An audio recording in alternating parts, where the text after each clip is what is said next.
Hello, welcome to the final part of my PS2 collection. We're going to start off with Downhill Domination, which is it's basically a combination of SSX and Road Rash and things like a sort of arcade sort of racing game, but on mountain bikes. And yeah, it's pretty good. It's a little bit dated nowadays, but yeah, it's still pretty fun for what it is. Next up, we have Spartan Total Warrior, which is a pretty good action sort of strategy game. You sort of, it's sort of, um, it's kind of like God of War style mythology with a lot of tactical elements built around it, and it's kind of unique because of that. And yeah, if you're into sort of a more strategic action game, I definitely recommend this one. Next up, we have Urban Freestyle Soccer. Now, I know some people may be watching this thinking, "Oh, isn't this just like a FIFA Street rip-off?" And you'd be wrong actually, because this actually came out before FIFA Street. So technically, this that series ripped off this, and yeah, it's kind of similar. You know, it's sort of like similar to FIFA Street and other games like Red Card Soccer and things like that. It's sort of a more arcadey sort of, almost like I think it's like five-a-side football game with like outlandish special like moves to score goals and things like that, and yeah, it's kind of interesting. Next up, we have The Suffering, which is a pretty decent third-person survival horror game slash action game. Um, Personally, I didn't find this that scary, but there's certainly some moments where you sort of get a little bit jumpy. But yeah, it's pretty good for what it is. Not the scariest, as I said, not the scariest game in the world, but yeah, it's pretty unique for like a third-person survival horror game. Next up, we have Tenchu Wrath of Heaven and Tenchu Fatal Shadows. I played a little bit of this one. This is pretty good. I've also played Tenchu Z on the 360, so I sort of came into this with a little bit of knowledge. And yeah, it's pretty fun. I haven't played this one yet. I'm pretty sure this is a sequel following on from this game. So yeah, I look forward to finishing both when I can. Next up, we have Project Eden, which is a fairly unique game where you control four different characters and basically sort of go through all these sort of puzzle sort of involved missions and things like that. I've only played a little bit of it, so I sort of not in tune with the whole story element of the game, but it seems pretty fun for what it is, and I like the whole character switching system of this. It's sort of, you don't see that often nowadays. Next up, we have Final Fantasy X, which is a pretty good RPG. I'm not a huge fan of it because I hate the most of the voice acting, especially Tidus. Every time I see that scene where he laughs, I just cringe so fucking much. And but it's a good, decent game for what it is. It's not my favourite Final Fantasy, but yeah, it's still good. One of my friends absolutely adores this game, so I'm not going to criticise it too much. Next up, we have Final Fantasy 12, which I've not had the chance to play, but it gets something of a mixed reception because of the new combat system and the the sort of lack of personality of most of the characters. But yeah, I thought I'd give it a chance and see what it's like. Next up, we have Project 01 and Project 02, Crimson Butterfly. I've not played either of these yet because, as I said in the previous video, I'm a bit of a pussy when it. I was a bit of a pussy when it came to like playing survival horror games, but these two will probably be like my ultimate test of playing like survival horrors like properly, right? Just like playing it for a bit and then just giving up because I was like too scared or whatever. But I've heard they're both really good, just particularly the second one. So yeah, I definitely look forward to playing those two. Next up we have Onimusha 1, Onimusha 2, and Onimusha 3. Now out of all of these, the third one is definitely my favourite by an absolute mile. Mainly because it was actually the first one I played. I got into the series fairly late, but I sort of saw the trailer for this, which for those of you who have seen it, you know it's just like outstanding.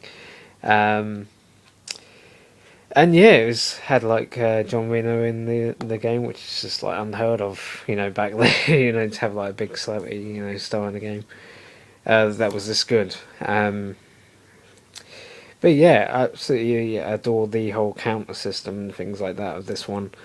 I did finish the first one a couple of months back, and yeah, it was a pretty decent opening to the series. I'm currently playing through number 2, and I feel I like the whole gift giving mechanic and the ability to have like allies join to like help you in random like combat situations.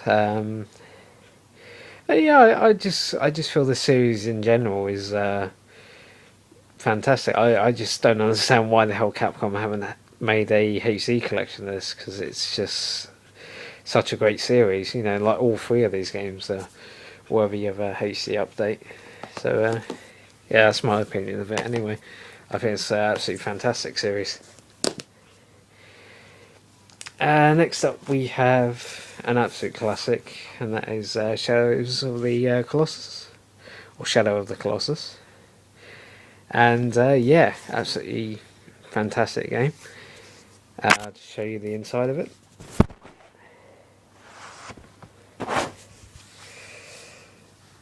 There we are. I'll show you the back as well. It's the inside of it. And yeah, it's a really good adventure game. And the one, I have like a few issues with it, but it's mainly just technical.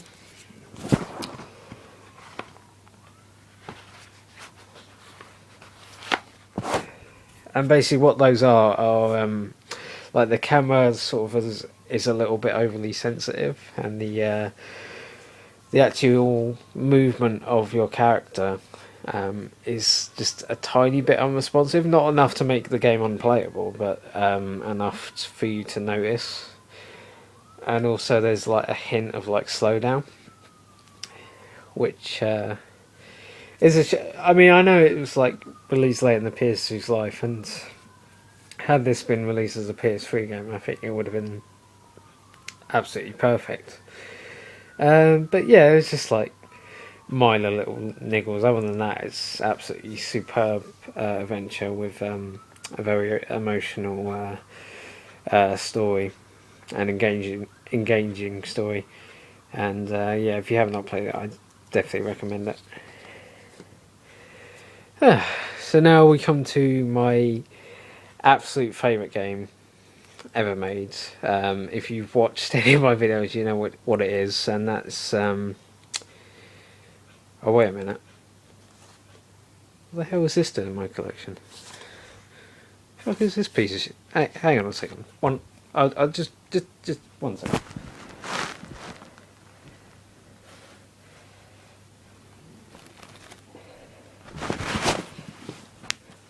I don't know how this ended up in my collection because this is an absolute abomination. But I just want to try something very quickly, and you can join in if you like. Just grab a bin, any bin you like. Grab this game, and 3, 2, 1, just dump it right in there because that's where it deserves to be. Fuck you, shitty game. But seriously, if you have this game, just get rid of it. Just like break the disc in two, just like use it as like a frisbee for your dog or whatever. You know, just bury it under like on the ground or whatever. But yeah, don't play it. Whatever you do, because or like trade it in or sell it or whatever, because like other people might play it, and you don't want that. You don't want that on your conscience. But yeah, just get that shit out of the way. And yep. But seriously, my absolute favourite game of all time is Ico, and this is also the limited edition card case. I'll just open it up for you. There we go. There's the front there. Beautiful, absolutely beautiful.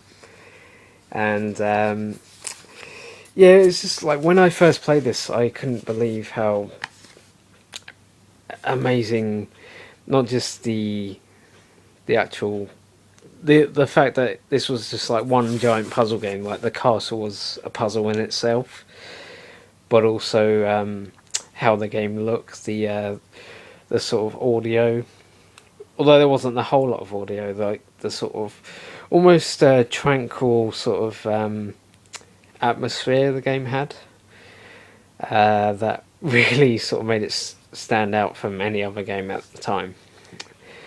And yeah, just again, like Shadow of the Colossus, a really emotional, engaging storyline. I kind of prefer it to Shadow of the Colossus simply because it came out first, and being one of the few people who bought it when it was first released, it holds a very sort of special place to my heart. So yeah, I've sort of I've sort of talked about it enough really in like other videos as well. But seriously, it is my favourite game ever made, and if you haven't played it, please, if you got like a PS3, get the HD collection because you'll sort of appreciate the little details of both this game and Shadow of the Colossus. So yeah, fantastic. And yeah, that's it for my entire PS2 collection. I hope you've enjoyed it. If you've watched every single video, then I admire your stamina. And yeah, I hope to. I've got like a couple of ideas for future collection videos in mind, mostly downloadable titles. So yeah, until then, thanks for watching, and see you again next time.